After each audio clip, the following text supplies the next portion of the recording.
Social मीडियावर viral व्हिडिओची गंभीरतेने दखल घेत पोलीस अधीक्षक यांनी चौकशीचे आदेश दिले होते। खरपी येथील टी पॉइंटवर अचलपूर वाहतूक शाखेतील 2 कर्मचाऱ्यांनी मेळघाटवरून येणाऱ्या शेतीमालाच्या ट्रॅक्टरला अडविले होते। व्हायरल व्हिडिओमधील संभाषणानुसार शेतकऱ्याला अडवून तुम्ही काढलेली एंट्री ही शिरसगाव पोलीस स्टेशनची आहे, परतवाडा येथील एंट्री तुम्हाला काढावी लागेल। ट्रॅक्टरमध्ये मोठ्या प्रमाणात शेतमाल आहे, तुम्हाला याचे 20,000 पर्यंतचा दंड होऊ शकतो, असा शेतकरी व ट्रॅफिक पोलिसांचा संवाद संपूर्ण व्हिडिओमध्ये कैद झाला होता। हा व्हिडिओ सोशल मीडियावर मोठ्या प्रमाणात व्हायरल झाला।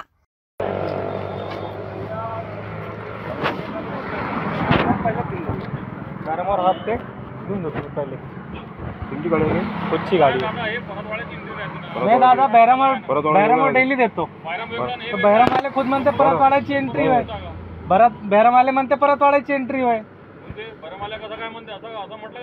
म्हणते बाबा आरडा बाबा अगर हर जागी में देत रहें कि नहीं तो मला कुछ भी नहीं वाचनी वाला, गाड़ी भी करा लगा।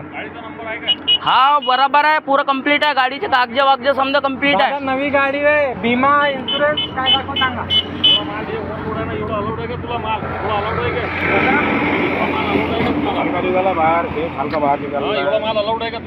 दादा ट्रॉलीची की नाही, कोणी काही मेटरच नाही आहे, काटेवर नेला ना 20,000 फाईन बसतो। अरे कोणी काही करायचं असं करूंगा दादा, आपण फाईन देणे वाला आहो नाही है ना। लगे तर गाडीची चाबी घ्या, चाबी देऊन देतो तुमच्या पर, ठीक आहे।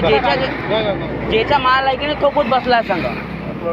याची गंभीरतेने दखल ग्रामीण पोलीस अधीक्षक विशाल आनंद यांनी घेतली। त्वरित ॲक्शन घेत रंजन विश्वनाथ काढणे, शेख रशीद शेख इस्माईल या दोन्ही वाहतूक शाखेतील कर्मचाऱ्यांना निलंबित करण्याचे तडकाफडकीचे आदेश शुक्रवारी काढण्यात आले। तर दुसरीकडे या प्रकरणात वाहतूक शाखेमधील कर्मचाऱ्यांच्या बदल्या होण्याची शक्यता सुद्धा वर्तवली जात आहे।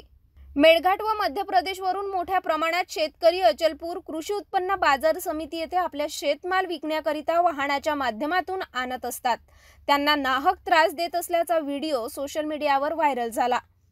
ग्रामीण पोलीस अधीक्षकांनी केलेल्या या कारवाईमुळे पोलीस कर्मचाऱ्यांमध्ये चांगलीच खळबळ उडाली। तर निलंबित झालेले दोन्ही पोलीस अधिकाऱ्यांनी स्वतःला वाचवण्याकरिता जनप्रतिनिधीकडे शुक्रवारी धाव घेण्याची चर्चा चांगलीच रंगली आहे।